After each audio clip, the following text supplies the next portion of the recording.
His writings about the frustrations of modern man in contemporary Western society have been especially popular in Europe. Professor Marcuse teaches philosophy at the San Diego campus of the University of California.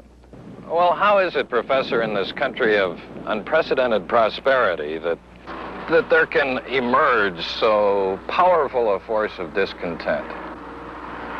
I believe it is precisely because of the prosperity that you have such a tremendous spread of discontent. How instead of construction, destruction is practiced. What do you mean destructive uses? I don't... For example, the entire military establishment. Well, setting that aside. For example, planned obsolescence. For example, the production of innumerable brands and gadgets who are, in the last analysis, all the same. It is much more the pressure of a standardized conformist and, in the view of the students, utterly corrupt and hypocritical society. And they experience that immediately enough in order to revolt.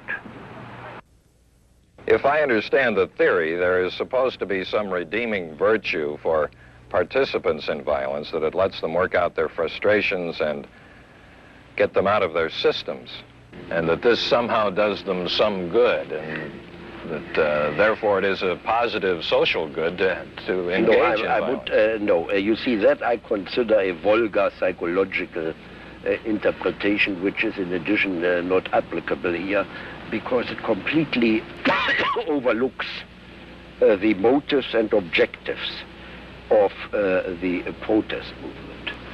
But there is, we talked about it, this difference between the violence of defense and the violence of aggression.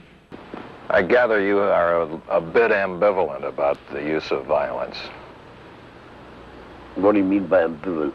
That you have mixed feelings. You sometimes think it is good and other times think it's bad. I think that anyone who loves violence for the sake of violence is a fatally sick human being. Counter-violence. That I have seen. The students were perfectly peaceful.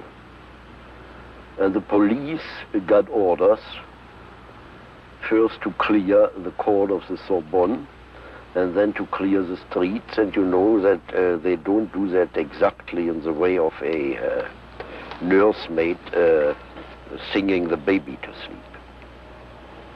Counter-violence is okay, in your view? It's not a question whether or not it's okay. It is a question when and where it is necessary. Necessary in order to keep alive yourself and what you stand for. Aha, I have it now. Sometimes it's okay. You don't have it because you will never get me, not because I'm afraid, but because I want to be honest. You will never get me to say that I advocate violence. If I would say so. I mean, in this respect, I'm by no means a coward. But I don't think I can take the responsibility for advocating violence.